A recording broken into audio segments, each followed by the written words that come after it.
Hey, what's going on, guys? Welcome back to To Be Determined. I hope you're having an amazing day. Today we're going to go over a beginner's guide to the Dwarven mines. But before we get into that, please make sure that you're subscribed. We're on our way to 1,000 subs. We're currently at around 370, so if you guys could help us out with that, that would be great. It's completely free and it helps me out a ton, so be sure to try and do that if you can. Also, I've got a new single coming out really soon on March 24th, so be sure to check that out. There's a link in the description. And with that out of the way, let's get into the video.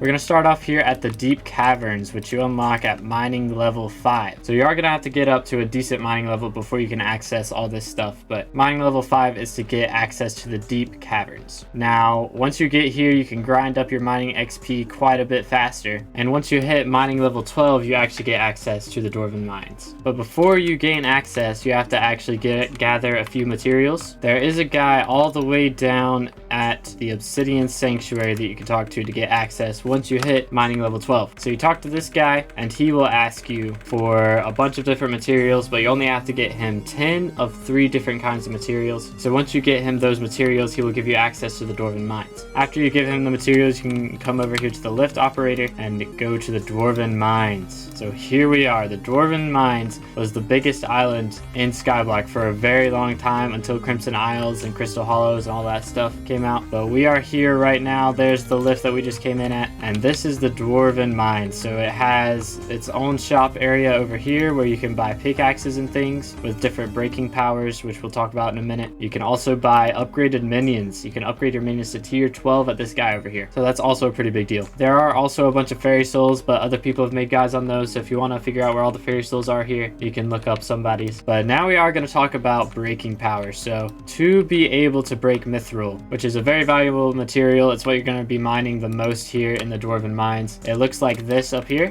this gray clay wool, these I can't even remember the name of these blocks, but you normally find them at ocean monuments in the actual vanilla Minecraft. And then there's more of it up here. You can break these as well. This is all mithril. Even this blue stuff is mithril. So the blue takes longer to mine, the green takes less time to mine, and the gray takes the least amount of time to mine. So the reason you would ever want to break the blue is because it gives you more mithril powder, which we will get to in a second. But first we need to talk about what you need to be able to break this mithril. So if I go in here and I make a diamond pickaxe, bada bing bada boom, you will notice it says it has a breaking power of 4. So if I come over here, I can break this mithril. I can break all of these different kinds of mithril, which is really nice. But if I come up with something with less than a breaking power of 4, like this stonk, for example, which has a breaking power of 1, I cannot mine it. So you need a stronger tool to mine mithril. Now, if I make an iron pickaxe right here, it has a breaking power of 3, and it cannot break it. So you have to have a minimum breaking power of 4 to be able to break mithril. But mithril is not the only thing that you can break here in the Dwarven mines. Every time you mine a mithril block, there is a chance that another block spawns, which looks like diorite, I believe is the block from vanilla. I don't even know the original names of these blocks anymore. But every time you break one of these, it has a chance to spawn this block, and it is called titanium right here. So if I take this breaking power 4 pickaxe out, I cannot mine the titanium. But if I take out this breaking power 6 titanium pickaxe, I can break it. So you need a higher breaking power to be able to break titanium. So these pickaxes that you can buy over here are actually really important. They're really cheap. Fractured mithril, bandaged mithril, titanium, all of these. They're really useful for starting off in the Dwarven mines. But now we're going to talk about powder, which you get from breaking all of these mithril blocks. So powder is used for your heart of the mountain.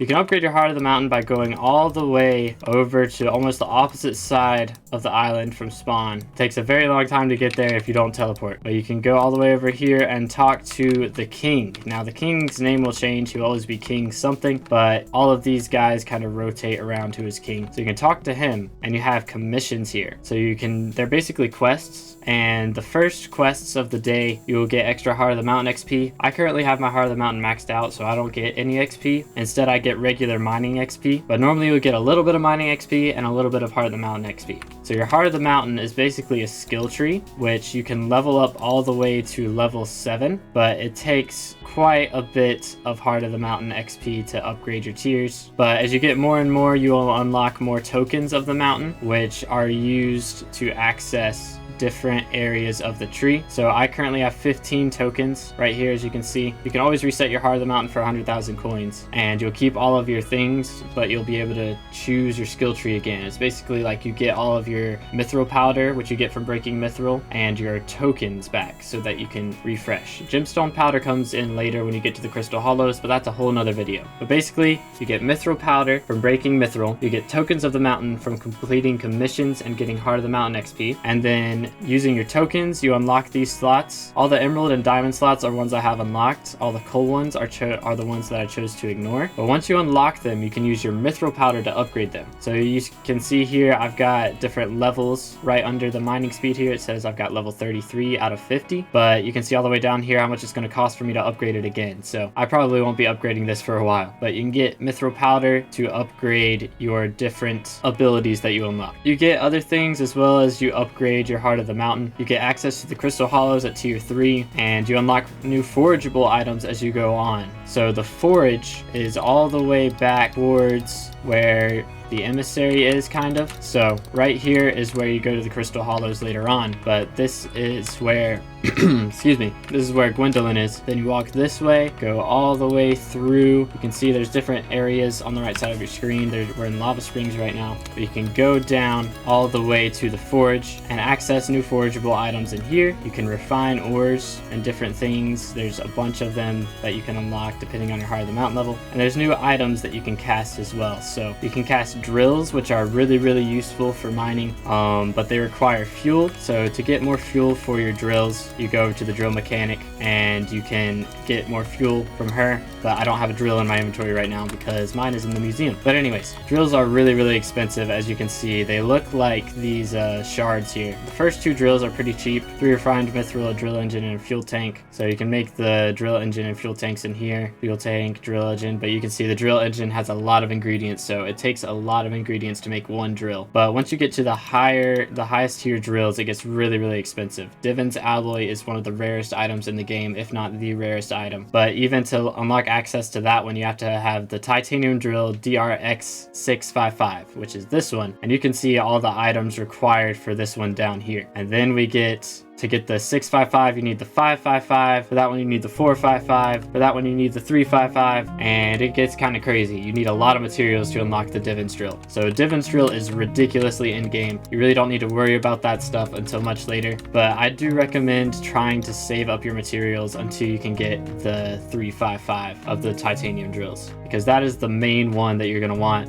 All these other ones are kind of throwaway, but the 655 is by far the best drill in the game because it upgrades to the Divin's drill, but the odds of you getting a Divin's drill are pretty slim. So the 655 is about the best you're going to get for a while until you make a good amount of money. Alright, aside from foraging, commissions, mithril, and titanium, there are a few other new things that you should know about across the Dwarven mines. So you start off at the lift area, and then you go into the village. This is where you can buy things from these guys, and this is the events guide, which there are a bunch of events that happen throughout the time that you'll be here. Then there is a banker, so you can access your bank from this guy right here. You don't have to go back to the main hub to access your bank. And then also in the Dwarven village, you can go talk to this guy, and he will allow you to minecart to any of these other areas for a small fee. Also, there is the area over here where you go to the crystal hollows.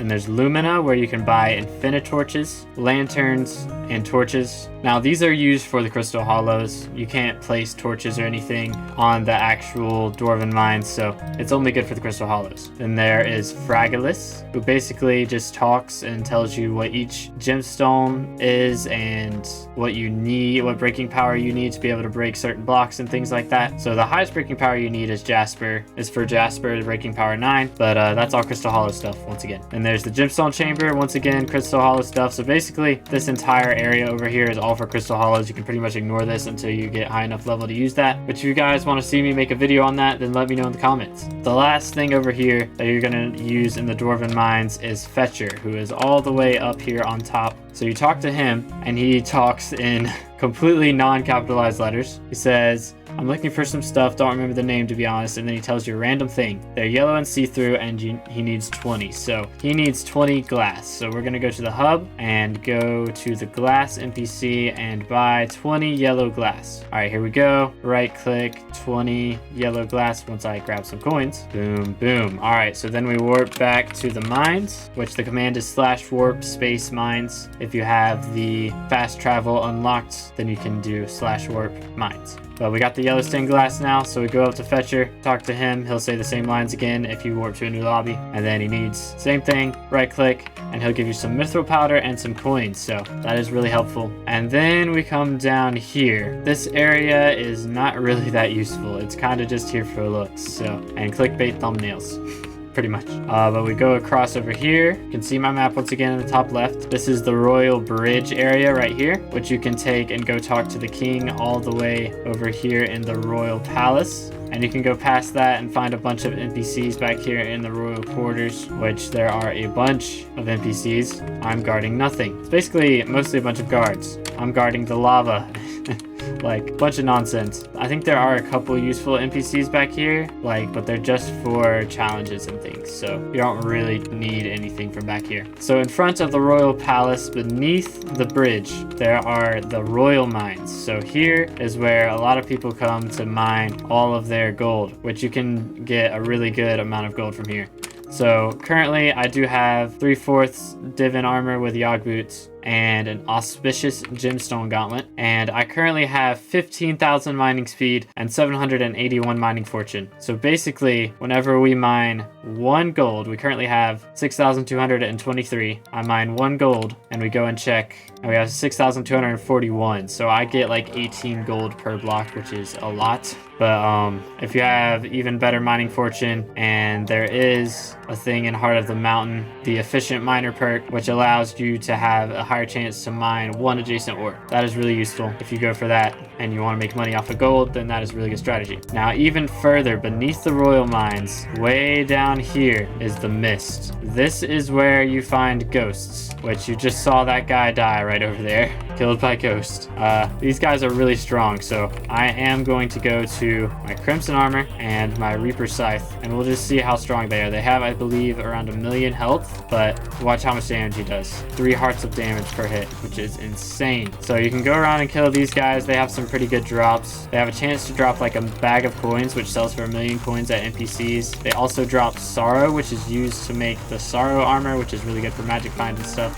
But you can see I almost just died fighting that. So those guys are really, really tough. I don't recommend fighting those right off the bat. They're very, very hard to grind. But we come up here under the bridge in the royal mines. We go to the side here, to the cliffside veins. Now, there are a ton of spots to mine mithril here. We can see this guy's been mining up there, but a lot of people will just come and sit over here in one of these, and then they'll watch YouTube on one screen and just subconsciously move their mouse around and mine. That's pretty much the strat.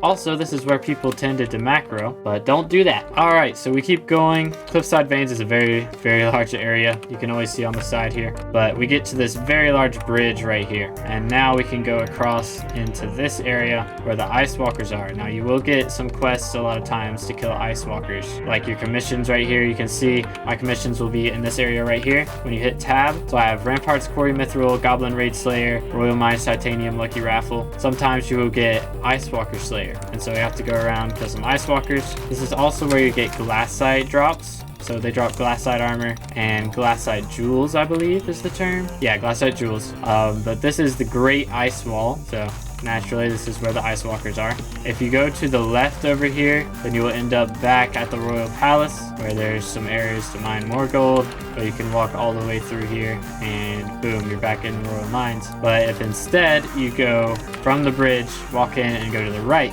there is the Goblin Burrows. So this is where the goblins spawn. You can go around, smack these guys up a bit. Usually mage or archer is going to be the wave, of course. You can use your weapon of choice if you have the Goblin Raid Slayer to get some part of the mountain XP and some good mithril powder. But I don't really recommend killing any mobs in here unless you need the drops or you have a commission for them, because they don't really make much money. The goblins drop goblin armor, which is not terrible, but glassite armor is just better. All right, so we keep going across the goblin area. This is like the little campfire where people tend to AFK. They'll AFK in their frozen blaze armor and just insta kill everything around them every couple seconds. So if you want to AFK like that, then go for it. It is not illegal or anything, but I don't know the money rates of it because I've never done it. Here we are in the far reserve. Now this is an area where you will have to mine sometimes, but I don't think there's anywhere that you have to mine in the far reserve. You actually have to mine in the rampart quarry, which is right next to it. Now these star sentry guys are kind of a pain because they take 10 hits. They say they have 10 health, but they actually have 10 hits of health. They do have a drop that is used to power beacons, which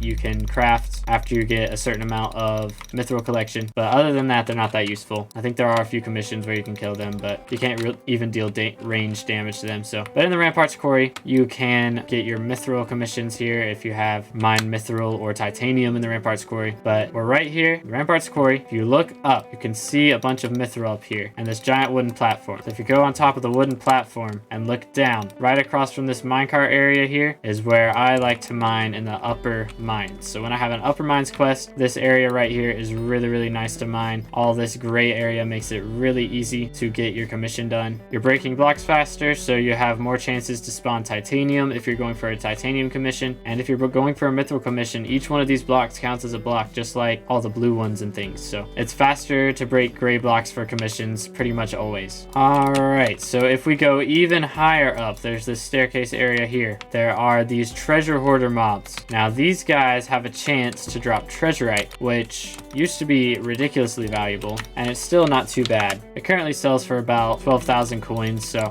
these guys aren't really useful in any way either. So then we're back down in the ramparts quarry, and this area right here that I'm at right now, you can see like the giant lift here. I'm underneath the giant railroad tracks. If we go back this direction towards the forge right here, this is where the forge is. So you can go in here, talk to the forge guy, grab our gemstone mixtures that I've been working on for another secret video, don't tell anyone. And then there's the drill mechanic right here, and then you see this giant wall of mithril as well, where this lava is pouring out of. If you teleport all the way up here, this is the lava springs area. So if you have a lava springs commission, then you can grind on this entire wall right here. So I like to just stand right here, mine all of this out, grab my titanium. That's pretty much the strategy. Now, as far as pets and armor and things, I do recommend, if you don't have that much of a budget, like say 500,000 coins or less, even if you have like a 20 million coin limit, it is a really big jump in between glassite armor to sorrow armor. So what I recommend is pretty much ignore sorrow armor until you are rich enough to prioritize magic find. And really, for mining,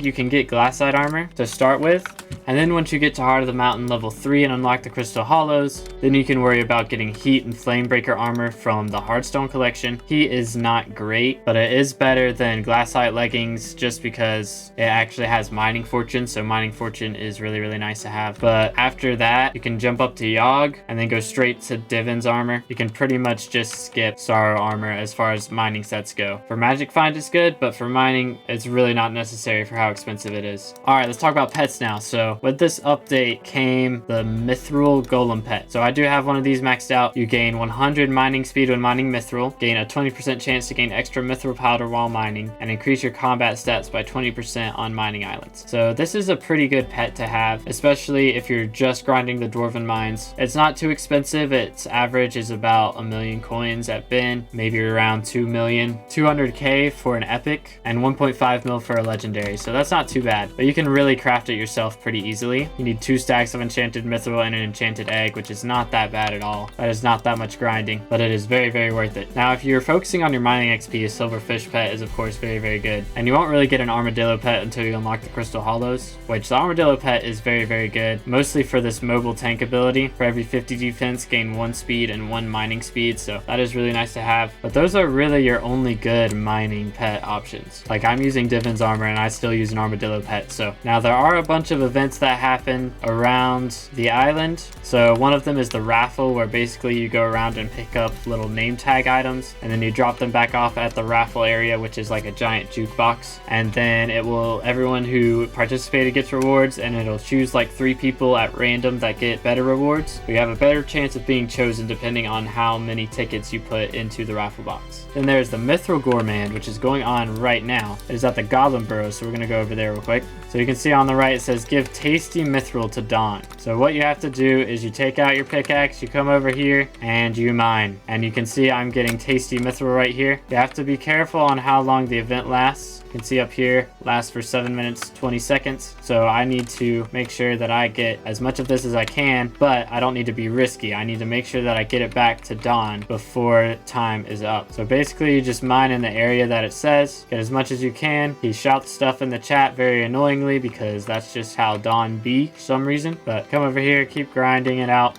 I got 11. So now we do /warp mines again, and we take this tasty mithril, and Dawn is right here in between the bank and Fetcher over there. So you come up, click on him with the tasty mithril, you get an achievement, and once you get, if you give him 200, you get a special gift, I believe. Some other events include the Goblin raid. So anytime there's an event, you can come up to this guy and click to warp to the action. So this guy is opposite from the bank right here, and he will warp you to wherever the event is going on. So he just warped me right next to the Goblin Burrows. So I can go over here and continue mining. Now there are a couple passive events. One gives you double mithril powder. Another one gives you faster mining speed if you're looking in a certain direction. And another one gives you better stats on your mining if you are close to other people. So it's basically Legion, but as an event. But that's all I got for you guys today. All right, guys, I hope you did learn something. If you did, please remember to drop a like and subscribe if you haven't already. And also check out my album and my single. They are linked in the description. Also, we are giving out the OG roll on the Discord, but only until we hit 1,000 subs. So if you join the Discord before we hit 1,000 subs, you can get the OG roll. I appreciate you guys so much for watching, and I hope you have an amazing day. I'll see you guys in the next one. God bless.